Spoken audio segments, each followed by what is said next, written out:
If you start seeing this as functionally reflexes that your body does, then you change the locus of the responsibility and you become basically on a journey to understand more about who you are, your body, more about what it is to be a human, and less about feeling bad about what your body did.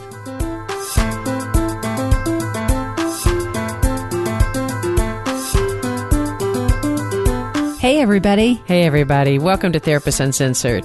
This is a podcast that breaks down interpersonal science into practical and understandable tidbits. And as you listen, I can just imagine little light bulbs of insight appearing above your head. You're going to be surprised and touched at what you learn about yourself as you get more accurate and in-depth view of your mind and your heart, and as you figure out those close to you.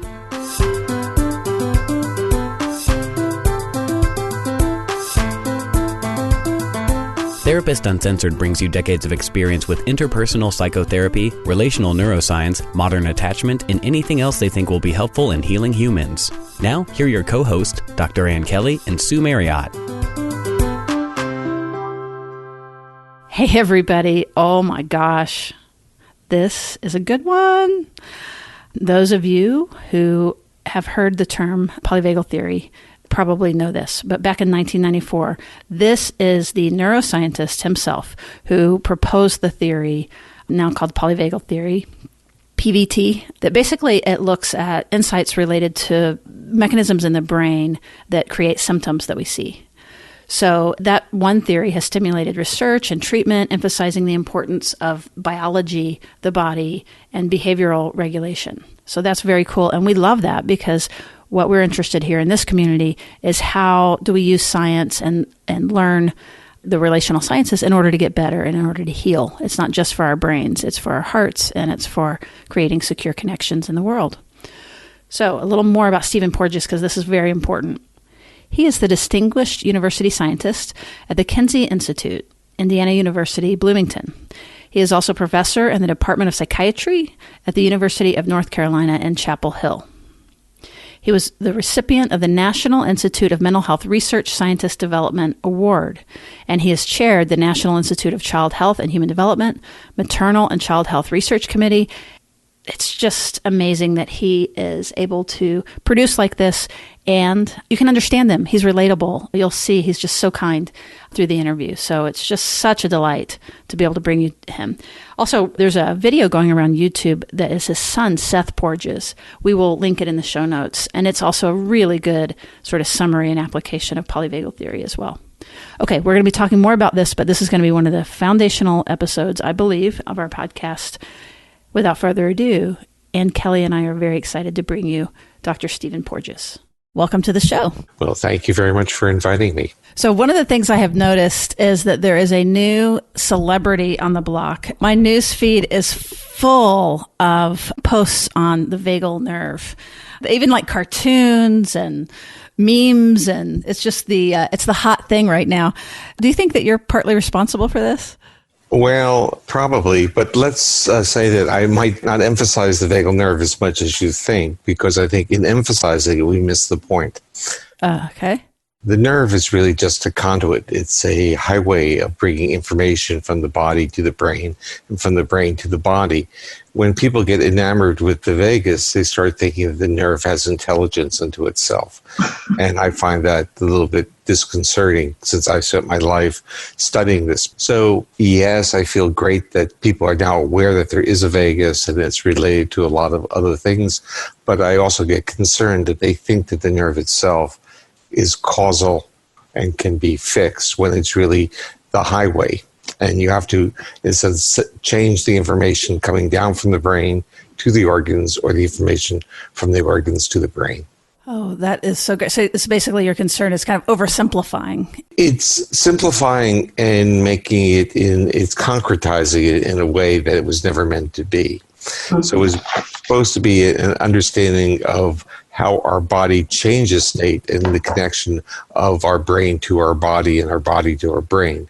It was really the foundation of a brain-body science and medicine. This is so good to hear what's true versus kind of, again, what becomes pop culture. And we so value that. Dr. Porges, incredible work on polyvagal theory. I think that this originally came out in 1994. Is that correct? Right. I had to give a presidential address to the Society for Psychophysiological Research, and there was a tradition in that society that you would do something special, and that's what I did. And it was published in 1995. But in writing the paper and in creating the initial theory, it was like lifting the veil across something that we had noticed, we had observed, but we really hadn't articulated. So I see it as a rediscovery of what was there. We had never really thought about it in those terms. And it has been quite profound, and it's definitely being integrated now into lots of therapies and interventions. But again, I want to get to what your suggestions are in that so that it encompasses. I think if it goes back to really where the theory came from, there's an interesting story there. Oh, lovely. In the 90s, I was studying babies. I was studying fetuses.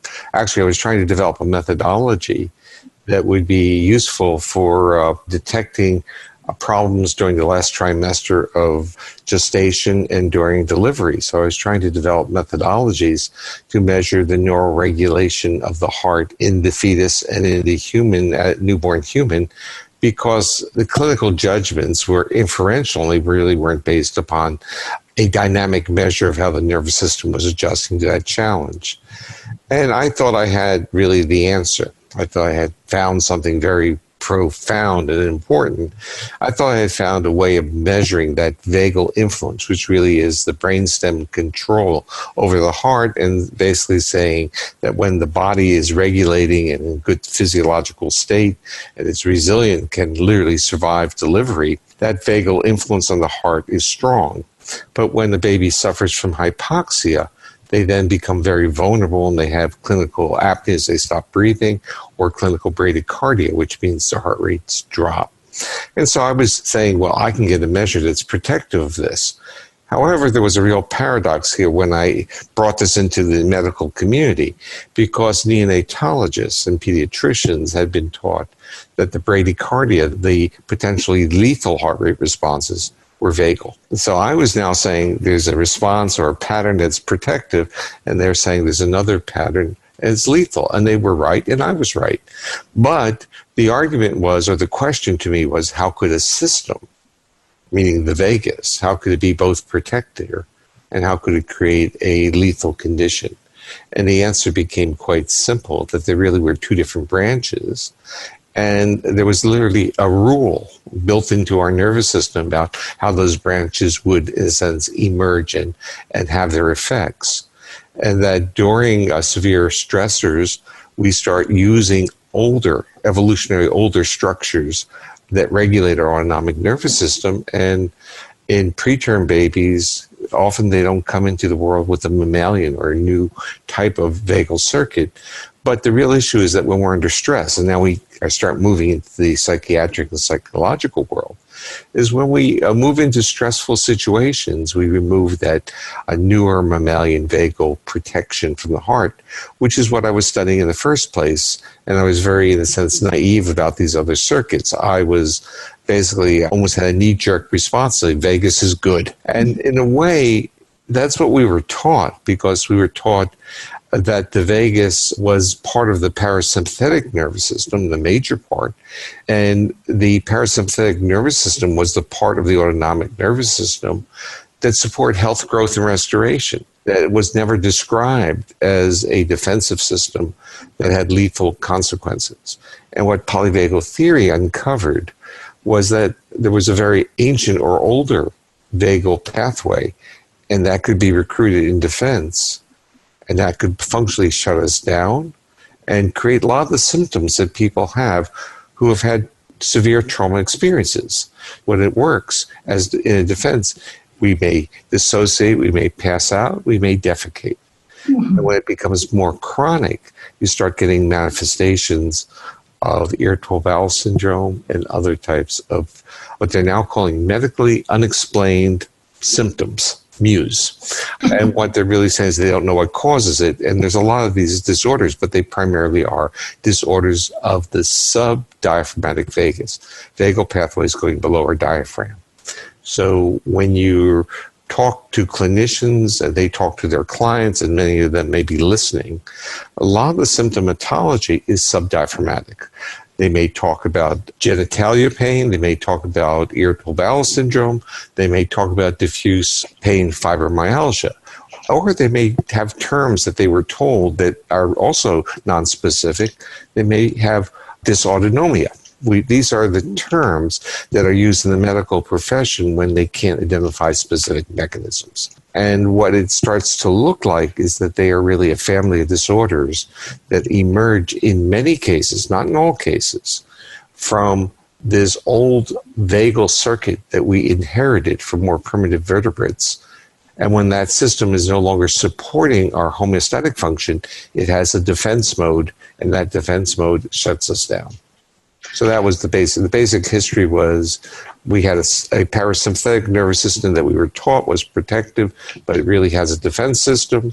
We were taught that the sympathetic nervous system was our fight-flight system, and that's not totally correct either. But it can be recruited in fight-flight, just as the vagus, this old vagal pathway, can be recruited in shutting down. And the world we want to be in is actually an interesting world. We want to be in a world of relationship or relational safety, because we as mammals need each other to regulate or co-regulate our physiology, and that recruits not merely that newer vagal pathway, but in the brainstem, that vagal pathway is interrelated to the nerves that regulate the striated muscles of our face and head. So it controls our voice, it controls our face.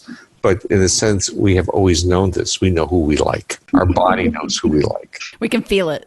We feel it.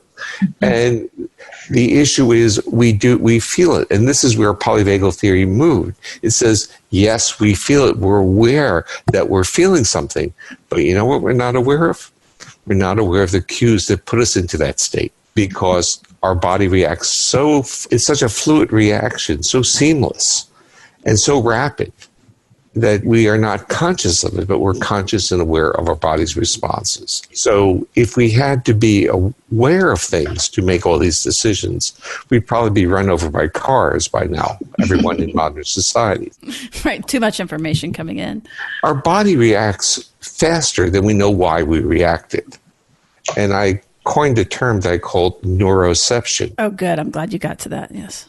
The word which says the body is detecting, the nervous system is detecting risk in the environment, evaluating it without conscious awareness.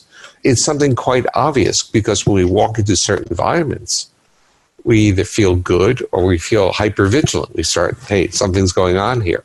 And so our body has a degree of, it's a type of intelligence that is not a cognitive intelligence.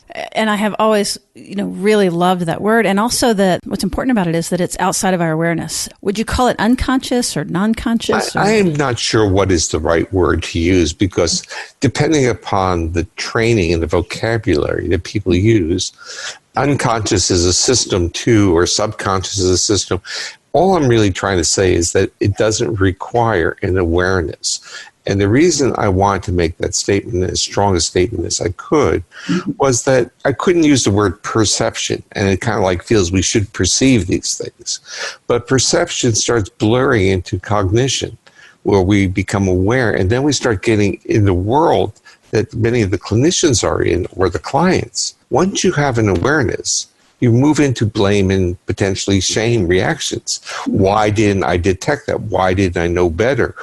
So you start changing the role that you had. If you start seeing this as functionally reflexes that your body does, then you change the locus of the responsibility, and you become basically on a journey to understand more about who you are, your body, more about what it is to be a human, and less about feeling bad about what your body did. Yeah, that's one of my favorite things about this, that it's so non-shaming. One of our Facebook pages, it says, it's not me, it's my amygdala. And it's the part is that we are in a society that has, I call it cortical-centric or cognitive-centric, where everything is about thoughts. It puts a responsibility that I should have known better. It's a different type of knowing. We need to have a more greater respect for the body's sense of knowing, which is not necessarily in our awareness. I love it, especially in the West, that cognition and linear thinking and language is so valued, and this is not including any of those things. Right, and you said a lot right there in the few sentences that you just made. The interesting part is the actual syntax that people use in their speech is probably far less important than the intonation of their voice, because the intonation of voice happens to be regulated also by a vagal nerve, and it reflects your physiological state. If we take an evolutionary model and start looking at what happened in mammals, we're the only mammals that have speech. Yet all mammals, or virtually all that I know of, have vocalizations. And what they were using them in part was to convey to their conspecifics of their own species that they were safe to come close to. But don't humans do that also? Absolutely. And if therapists can learn this and be able to mobilize it, then we're going to get really far, because you're talking about sort of being able to establish an unconscious or an out of awareness safety. Yeah. To be able then to reflect and use our thinking minds. Right. What you're doing is once you get the body in a state of trust and safety, then you can do lots of wonderful things. Also, if you're working on clinical issues, if the body feels safe with another, that means is that you can co-regulate each other. You have this interaction of maintaining presence. Then these events that occurred in the past, the triggering by those events becomes much more tempered. So what you're doing in the dyadic co-regulation is basically exercising resilience. That makes me think of a quick story. I was talking to the co-host actually of the show, and something had happened, and I was in a rush, and I had been kind of abrupt with her, and here, let me just give it to you. So anyway, I had called, and I'm like, I'm sorry, I was a little quick. And then later we're talking on the phone, and she's talking it through with me, and I'm wanting to get to this audio book. And so all of a sudden I'm feeling myself do it again. Like, oh no, I can't be impatient again, So I literally thought social engagement systems are important. And it really just helped me settle my body and just stay. And at the end, we kind of joked because she goes, "You did so good." And I'm like, social engagement. Well, it's quite wonderful. Social engagement system, it contains the cranial nerves that regulate the muscles of the face and head, including voice, our ability to extract human voice from background sound, and it also regulates our heart. So we have this interaction going through social engagement that keeps us out of defense. And it's even when we talk about team sports, we see that people are mobilizing, but they don't hurt each other as long as they maintain a reasonable amount of face-to-face contact. Yeah, you see that in animals too, don't you? Where that it looks like fighting, yeah, but they have to look back at each other, versus it turning into an actual fight. Yep. Dogs are wonderful to see. They chase each other. Yes. And then when they catch, they bite the rear leg, and the other dog turns and looks at the dog that did the biting. They make face-to-face, and then a role reversal. And the face-to-face defines play. Oh, that's great. Yeah, so play isn't playing on your computer, right? Co-opted that, the word play, when it really was being interactive. And I like to talk about play as a neural exercise. And it involves spontaneity, I think, is something that you talk about. Spontaneity and reciprocity. Okay. So when they deal with children who have atypical children in terms of their social behavior, so some that are on spectrum, and what you see on the playground is that other children don't want to play with them. Not because of what most people think, that, oh, they're weird, but because they're non-contingent in a playful environment. That means they get hurt. Other people get hurt. So when you see, especially like with autism or on spectrum, that when the child is becoming more socialized or sociable, they become more aware of the other, and play becomes the natural product. And with autistic children, and I spent many years studying them, one of the first questions I would ask the family was, do you have a dog? And then I would ask, the next question was, how does your son or daughter deal with the dog? And if you got a statement like saying, totally ignores it, doesn't even know it's there, then you ask the next question, what does the dog do to the child? Does it avoid or does it come to? And you start seeing whether the roots of a social interaction are there, and is the dog now therapy for that child in exercising these spontaneous reciprocal interactions without the pressure of being in a classroom or on a playing field? And sometimes it is. That's lovely. Word I use is that a play is a neural exercise. I elevate it. And we are in a culture that says play is a distractor. And even in the world of developing educational programs for autistic kids, it's all about how much time they have in terms of cognitive development, or not the only thing, but the primary bit. And likewise in our classrooms are becoming very difficult for children who vary at all in terms of their state regulation capacity, because they don't have enough opportunities to play, which really means to co-regulate with another person. Oh, that is really fascinating. So just a quick side question. So if the child was aversive of the dog, like didn't want the dog to touch them, is that related to this? Well, first of all, what the child would be doing would be reflecting most likely this hypervigilance and defensiveness. And when the child becomes welcoming, that's part of this interaction. But the other point is that autism, or many of the features of autistic spectrum behaviors, it's not just the individual, it's the whole environment is kind of tailored. Autism is just a very broad category, and it's very hard I shouldn't have even brought it up, because it should never be interpreted that if you are able to describe one autistic individual, you're describing all of them. In my world, I like to think of autistic individuals as having a dampened social engagement system. So I'm actually looking at just the system isn't working. A flat face, smiling in the lower part of the face, not the upper. Voices that aren't melodic but are literally barking. Hypersensitivity to sound. Tactile, all these defensive systems which tell you that the physiology, the autonomic state of the child is defensive. So if it's in a state of defense, we don't know the potential of that child to be engaging. We have to get the state changed. And that's where I have always felt interventions should be directed. For autism spectrum, and is sensory processing disorder, would you consider that on the spectrum? Yes, but you see, if we think in terms of what I am trying to say, I'm trying to say that we've missed something extremely important in our conceptualization of atypical behavior.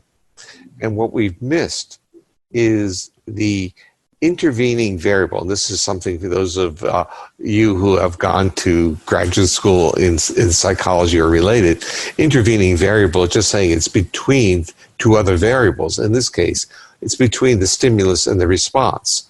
So we've forgotten that there's an organism that is an intervening variable, our physiology. What I've been really saying is a good marker for this is really the state of this newer mammalian vagal system, the state of the social engagement system. If that system is working, you have resilience, you have engagement, you have accessibility.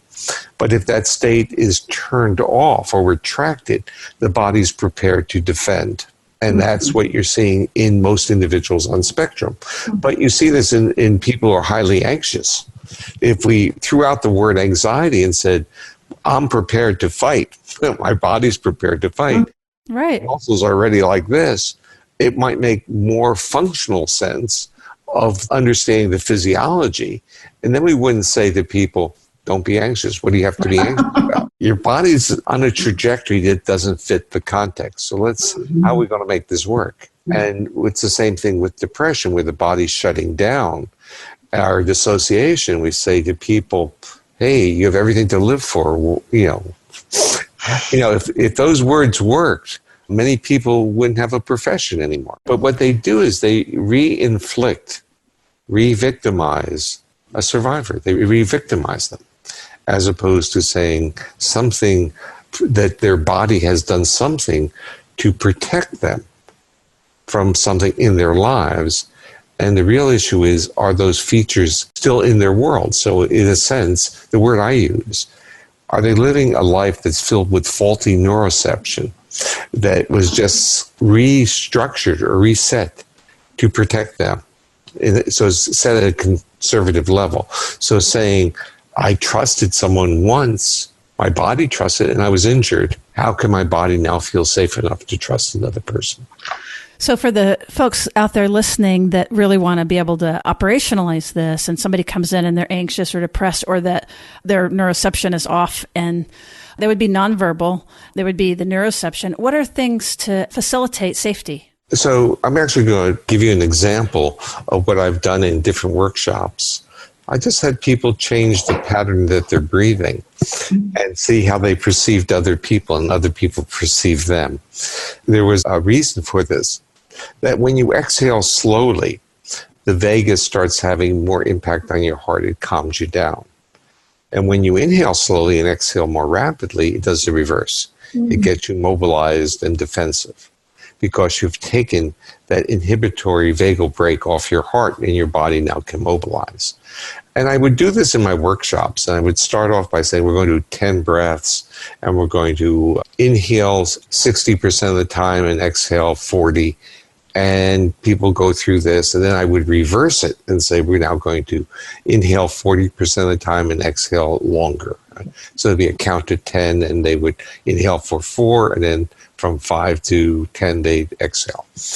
So this is what we started to see. When people were doing the longer inhalations, which take the vagus off, they would be saying, I would ask them, what did you experience? They said, I experienced it. I thought I was doing it wrong, because when I looked at the other person's face, they were doing it across from each other, and one was an observer and one was breathing, then they role reversed.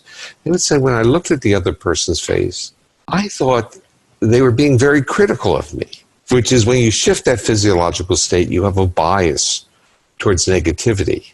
So you see neutral faces as if they're angry. But when they shifted the breathing to slow exhalation, the words were really, and the tone of the voice would change. It's, oh, I thought that was just a very lovely person, a very interesting person, and I wanted to get to know that person better. And this was repeated in workshop after workshop. Not everyone experienced it, but I would say 60 to 70%. And what that was being able to give the person was an example of something as simple as shifting their breathing pattern changed how they saw the world. Mm-hmm. Wow, that is so powerful. And once you experience, you say, wait a moment, let me think for a moment, or let me take my body out. I'm overreacting to things. And the other part, which you were alluding to, was if someone comes in and they're anxious and you don't want to give them the responsibility of breathing, if you are engaged and you talk slowly with a very melodic voice, it should start to help calm them. Mm-hmm. But what normally happens when someone is anxious in your presence, you become anxious with them. Neural Wi-Fi.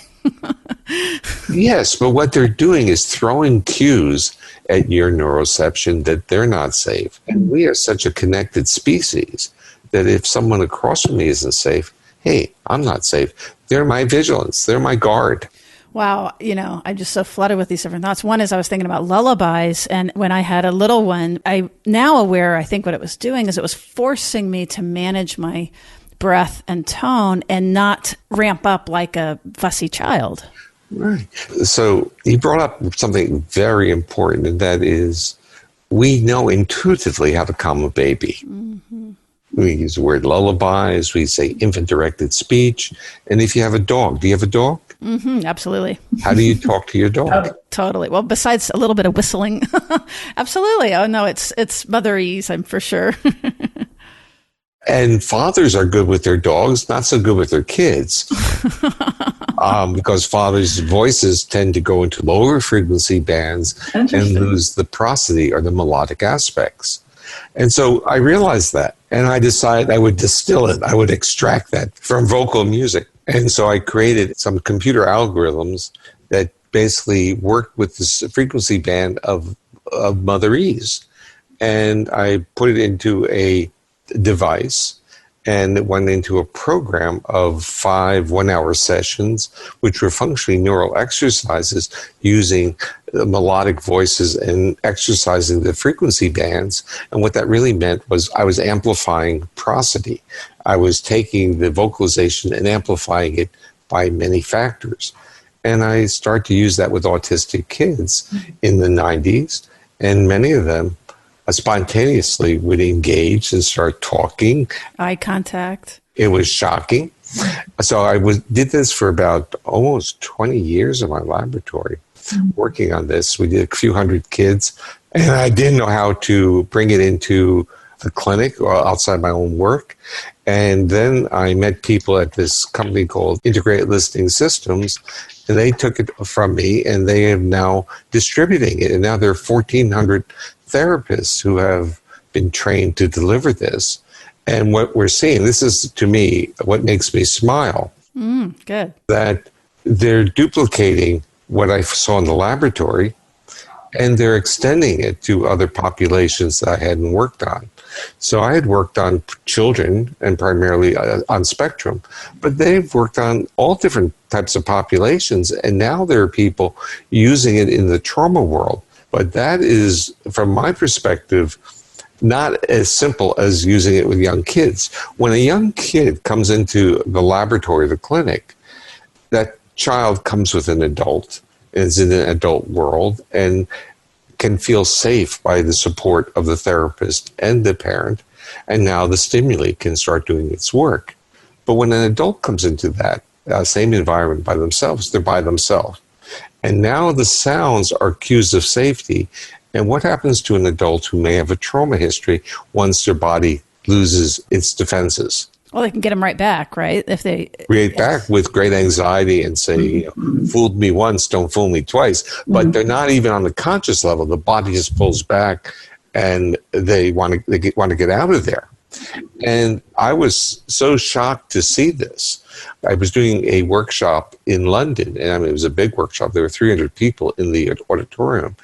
And I would decide I'd play around 6 minutes of music that was computer altered, because if I play 3 minutes, usually I get 1 or 3 responses. One, oh, this made me feel I was like going into a special space, or I had an itching in my ear, and that I felt was good because you could feel the bones moving, which is what's supposed to happen, or they had no effect. So this time I played 6 minutes of the music.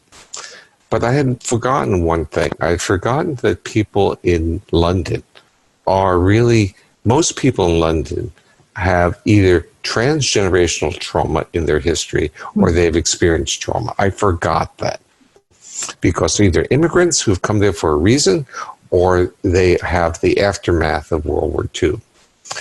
So I'm playing this music, and I'm this naive professor up front, and I'm waiting to hear the same responses. And I wanted people to say, oh, my ear is itching, and those are the bones moving when the nerves are regulating the middle ear muscles. But what happened was that a lot of people got very anxious, and their behavior was either going up and then crashing. And so there were a lot of volunteers at this meeting, and they were then had to help support the people who were in the audience. And this went on the dialogue. So this triggered a tremendous amount of dialogue. And so after 45 minutes of back and forth, I had to basically terminate that part because I had to finish up with my workshop. But it really got me thinking, because up until that point, I thought that whenever people would report some anxiety, that this was very unusual. I had not put it together. I had not, in a sense, decoded. And then I said, of course, if your body now goes to a state of safety and your awareness is, I'm not going to be, you're going to trigger a neuroception. And I'm now watching many people in the trauma world, especially those in somatic experiencing, are now using it, integrating this intervention, which is called Safe and Sound Protocol, into their own treatment model. And the reason I emphasize the name of it is I had forgotten that there were two components. Even though we named it that, there are two components. One, you have to be safe before you process the sound. And so I had forgotten what I had really, in a sense, put together or developed, that you need to respect the other person's physiological state before you can start doing these neural exercises. And it speaks to how powerful that those exercises are. And would you say that would be true too for like mindfulness with someone with PTSD, or that's? Oh, mindfulness. So again, I think you're actually bringing up something that many clinicians are aware of, that if you have some individuals with PTSD and you put them in a mindfulness setting, and now they're in an open room and their back is now out there and they close their eyes, they're going to be reactive to get out of there. They're vulnerable. And so we have to understand about vulnerability and how our body reads it and be respectful of it. Absolutely. And in a sense, kind of be guided by it, it sounds like. Now, I want to hear what your thoughts are about oxytocin. That's also a big thing that I think is often misunderstood. And, people joke about wanting to put it in the water or something. And also related to dogs, because you've also mentioned dogs and pets. And so I'm kind of interested in this relationship about oxytocin. Well, I'll talk about it, but the right person, the real person to talk to is my wife. Oh. My wife is Sue Carter. She's the one who discovered the relationship between oxytocin and social behavior. So we have these various discussions, but I will give you my take. Okay, and thank you, Sue Carter. That's wonderful. So in our world, we see oxytocin, and when I say our world, this is the family compromise, we see oxytocin as a moderator of autonomic state. Now, I want you to think about it this is when you are giving birth, seldom do people go into a physiological shutdown. The organs below the diaphragm are being used for delivery. So my initial thought is that oxytocin enablizes the subdiaphragmatic vagus not to surge and shut us down. So what it does, if we want to talk about, it's a facilitator of immobilization without fear, which is what intimacy is. So it enables bodies to feel safe in the presence of others. That's the polyvagal interpretation. Again, even just saying immobilization without fear, it's just such a lovely image. And the other word is a moment of intimacy. Right. And think about that, because when it's bodies conforming, I was thinking, or another word is cuddling. And as opposed to squirming. Mm-hmm. Yeah. So the body can now feel safe in the arms of another. And I often qualify this in the arms of another appropriate mammal. So some people feel very safe with their dogs, but not with people. Mm-hmm. Yeah, that's why I wanted to come back to that, because oxytocin crosses species, safe species. Yeah, oxytocin is, again, if you talk to me and talk to my wife, you'll get a different storyline on this. Oxytocin, from her perspective, is a very ancient neuropeptide, which comes in and out through the evolution of vertebrates. To me, the critical part is that oxytocin and its soulmate, vasopressin, become separated in the transition from reptiles to mammals. So in reptiles, there's something called vasotocin or mesotocin, which has features of both.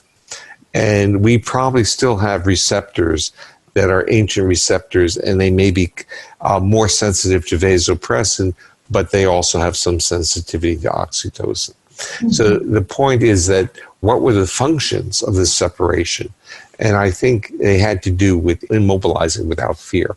Mm-hmm. And you think about three major. Think about nursing. You think about parturition. You can even think about reproduction.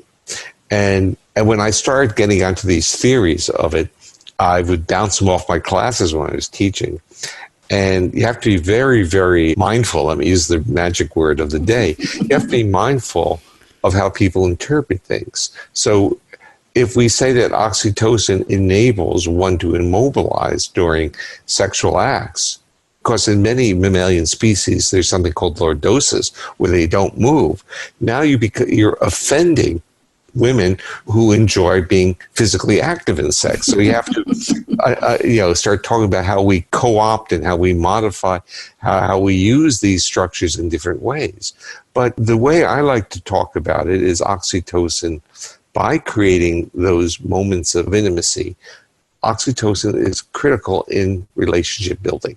Mm-hmm. That's part of where Sue's work was and was very important, because she was very interested in the lifelong bonds that the prairie vole made after they made it.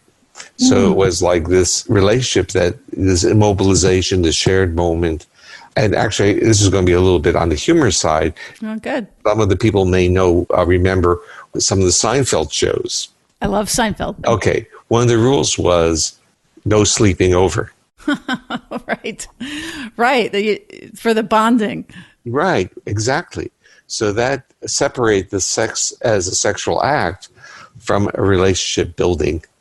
And it's important in our modern day society where people talk about hookup cultures and they don't talk about relationships.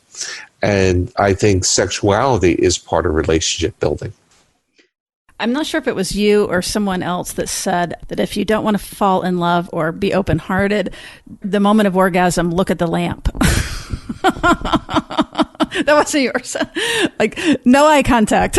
There's also stories about when are men the most vulnerable, in a sense, for people stealing their watches and their wallets. It's post-orgasmic, because the body is now going into this mobilization without fear. That's very interesting. And then shifting a little bit clinically again, and this sort of application, we're beginning to learn how to see when somebody's upregulated or downregulated.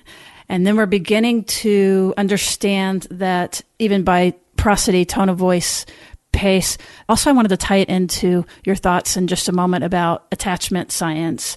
One thing we didn't mention is the hierarchical nature of the autonomic nervous system. So if a person becomes more immobilized with this dorsal vagal, if you get the person mobilized, it takes that dorsal vagal out of defense state. It tends to inhibit it, but it keeps it from happening, shutting down. But we can see this as a natural adaptive reaction that many people have, that they will do high-risk behaviors, high activity levels, if they have had a history of shutting down, or if they had, in a sense, let's say, a very bad abuse history. They'll keep mobilized, and that's very adaptive. And understanding that is very helpful, because once you get, in a sense, an understanding of what your body is doing, you then aren't angry at it. You understand why it's doing that, and then you try to restructure the narrative to enable the body to be in a safer environment. That's what I was wondering, is like, there is actually a time when you would want to activate the sympathetic system and get more active. Right. Now, the part, I think, when I start building and talking to clinicians about these models, there was kind of this inherent belief, or quick belief, let's say, that dorsal vagal was bad, sympathetics was bad, social engagement was good. Mm-hmm. But everything's good. It just has to be used in the right way. And if we link social engagement with mobilization, it's play, which is wonderful. And if we link social engagement with immobilization, it's intimacy. So everything becomes wonderful if it's in a safe world. But we are also prepared for worlds that are not safe, so that we can be mobilized, we can fight, and at various unfortunate times we can shut down and disappear. But we have to now restructure the narrative and see these adaptive reactions as life-saving or protecting us, and not see it that something's wrong with us. We can say that our bodies got into this state to save us, but it's not so easy for our bodies to get out of those states. Now, can we, in a way, convince our body that the world's safe enough? And that's what therapy, that's what relationships are. That's what all the neural exercises that enable the body not to go into states of defense. Yeah, Lou Cozzolino talks about becoming an amygdala whisperer.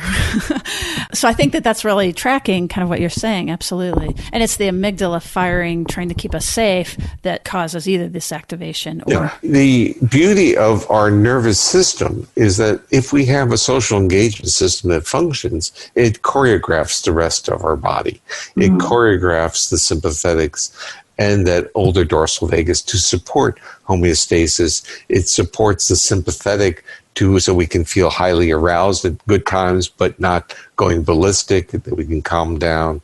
It enables us to live a full life. Well, and just as a concrete example of that, I think, is, if somebody's waiting for an apology and the other person isn't ready to give the apology, and then when they finally get into a state where, where their heart's open again, the oxytocin, I don't know if that's the right. It's not a bad metaphor. Now, remember, much of science is a metaphor anyway. Right. So we have structures and we have neurochemistry, but we're dealing with a metaphor of the body being available, the heart being, what terms, those are our language. Yes. There's a physiology behind it. Right. And that when we get into that open state, that our words matter less. But we could apologize not in that state, and then it's not going to have the effect. Is that? Well, the other part is we need more neural exercises to have a greater understanding of ruptures and repairs. There's nothing wrong with having a rupture here and there, but there's a lot wrong with not being able to repair it. Do a good repair. Not knowing how to repair it. So what happens when there's a rupture, we want to be very careful not to make it a moral mandate, a moral decision. Someone was bad, they need to be punished. It's like a kid that has a tantrum. It's not pleasant to be around, but should you punish a kid for having a tantrum? Or be offended or something like that. The tantrum is the expression that the child can't regulate their physiological state. Now, do you think that that child can regulate it if you threaten the child some more? I mean, just think about what we do in our culture. It doesn't work that way. Our bodies didn't evolve to work that way. That's lovely. And the intervention that you mentioned, Safe and Sound, is that right? Is there training? Is that available just for folks that might be interested? There is an online training, but it's all through integrated listening systems, and people can find it on the internet. And it's out of my hands, but they do the training and they distribute it. And what I like to hear is the feedback. So we're all in different parts of our life. And so I like to smile. So when I hear these wonderful cases, there's a forum on Facebook that a parent started. And there are 2,400 plus families on this forum. And they talk about their experiences. And the woman who created it, her child was basically ready to be institutionalized, and now the child's mainstream. I mean, it's not like that's going to happen to everyone. I don't mean that. But what you have is a situation where behavioral state regulation was so disruptive that the child could not be controlled and was basically physically injuring his parents, to a child that was talking about how much he loved his mother and all these kind of interactive bits. And that had to do with the Safe and Sound. It was within 5 days. I mean, it's 5 1-hour sessions. So what it did was a physiological shift in state. Yes. Just like we mentioned about breathing. Shift the state, you'll get different emergent properties. Shift the state, now that intervening variable processes or helps process inputs differently, and you get different output behaviors. So if you want to be loving and engaging, make sure, I don't want to cause responsibility here, but if that is your goal in life, it's helpful to have a physiology that is calm. And not so easy, because once it fires, it takes a while to get back online. Well, to kind of understand why it's doing that. So what are the features? So let's say you're a porous person, and a lot of people are porous. So if you work in an environment where there's a lot of anxiety and a lot of fear that, budgets won't be made or clinical hours won't be kept, or certain jobs where there's this constant pressure, your body's going to respond to it. I mean, we use words like stress, which is not a very good, useful word, but what we're really saying is our social engagement system is really being destroyed, because our body is reading the cues that we have to protect ourselves, that it's not a safe harbor. Amygdala whisperer, again, like it makes me think of that, just kind of in a wrap up. Are there takeaways? There are takeaways the takeaway would be on two different sides. One, your ability to read other people's physiological states and why that's important. That your physiological state is not independent of your emotional state. It's not independent of your accessibility, and it's not independent of what cues you're giving the other person. So your physiological state's critical. It's being projected in your face, in the facial muscles, but it's projected also in the intonation of voice. And intuitive clinicians have always understood this. They've understood it in terms of the posture of the person, the gestures, and the intonation. So once you're able to read the person, you also have to understand what are the cues that nervous system wants and craves. So our nervous system literally craves cues of safety in an environment that is safe. I have my own metaphor for this. I say that our nervous system is waiting for Johnny Mathis. And that has to do with people who are of a certain age that they listen to. You're blushing already, I can tell. And so the issue is Johnny Mathis was powerful because he's using those frequencies and bodies could feel safe and intimate moments could occur. So our nervous system really is waiting for Johnny Mathis. And instead, we hear all kinds of threats instead. Well, that is incredible. And you have, would you like to mention a couple of your books or one that you would like to direct people to? There's an edited book with Deb Dana, which is Clinical Applications of Polyvagal Theory. And that is the book that I really feel the greatest affinity to because it has so many chapters written by passionate clinicians. And their responsibility in putting this book together was to convey how they embedded or used polyvagal theory. So it's not, in a sense, saying polyvagal theory this, polyvagal theory that. It's how they could use it. And I was very, very touched by the chapters. And it's a beautiful book. I really enjoyed it. And it has introductory chapters by Peter Levine and Bessel van der Kolk and Pat Ogden, who brought me into the world of trauma. And I did initially start there, and they were so welcoming. And so in a way, I wanted to honor them as well. And Deb was just fantastic as a co-editor. She basically had the word was she nursed the work with the authors, and when she gave up, she gave them to me. That's wonderful. So it sounds like such a packed resource. It's really broad, from clinical psychologists to personal experiences to veterinary medicine to neonatology to psychiatry. People were writing, and they're writing from their heart, how it enabled them to be better clinicians or better practitioners. And it made me feel very good. Oh, that's wonderful.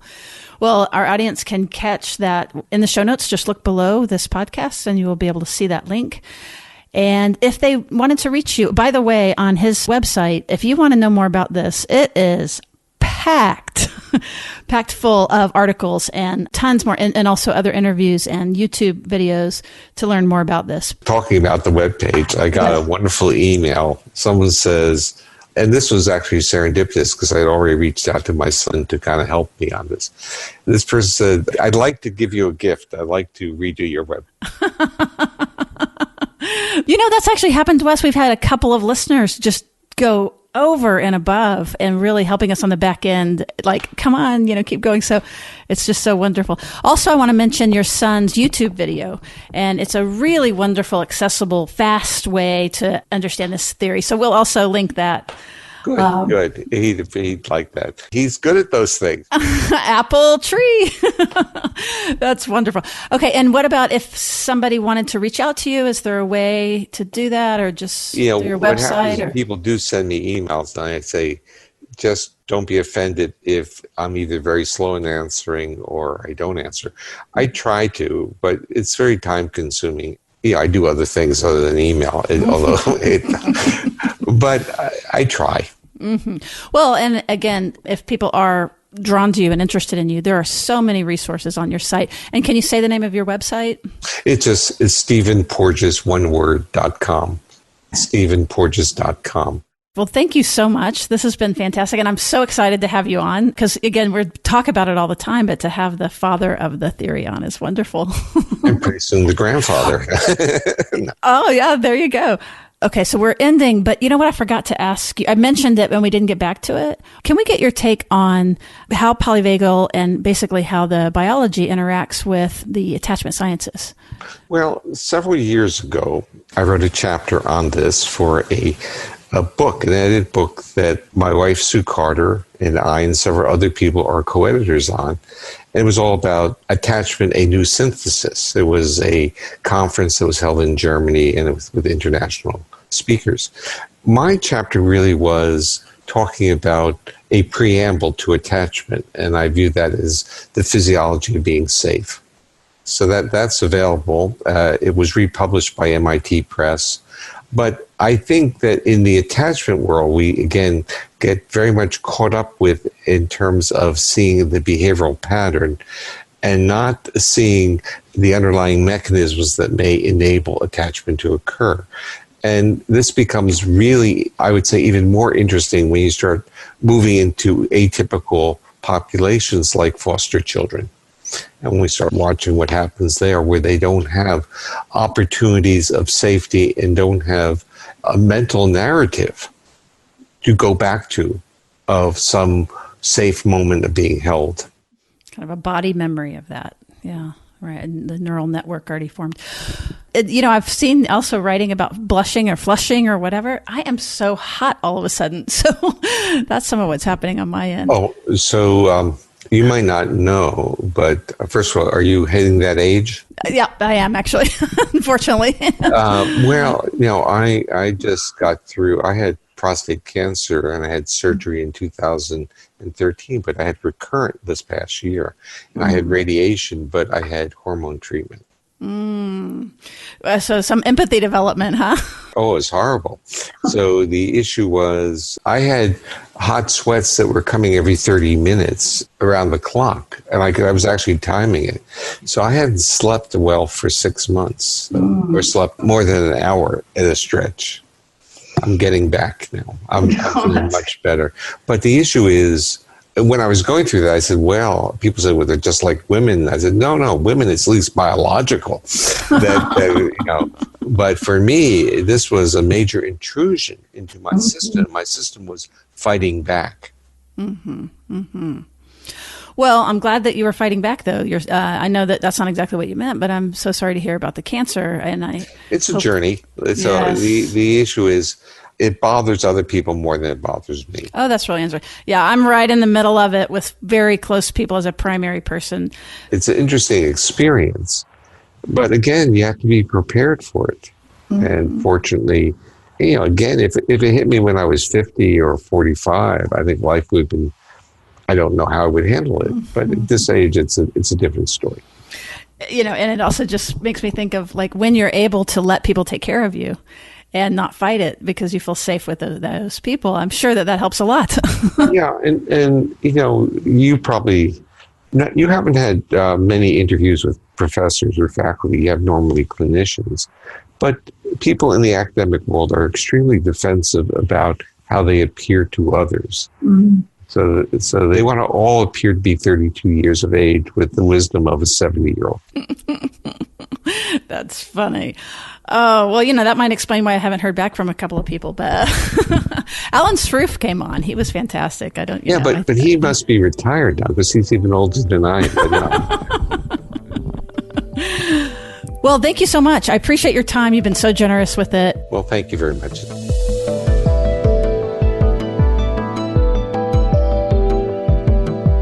My name's Lino.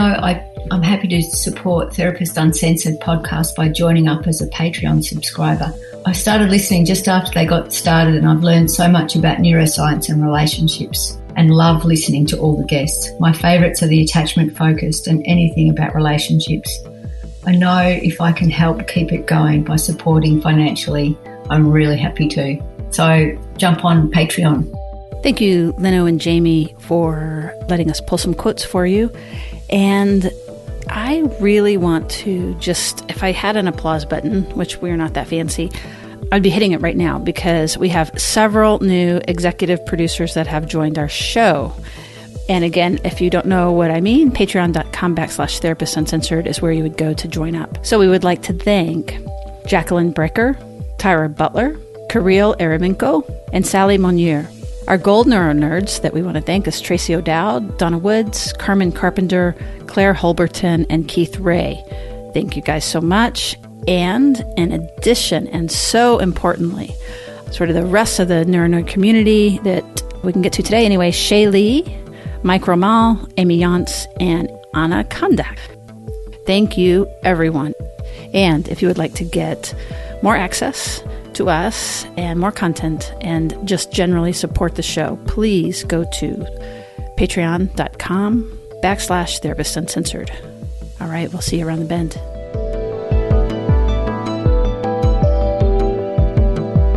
Therapist Uncensored is Ann Kelly and Sue Marriott. This podcast is edited by Jack Anderson.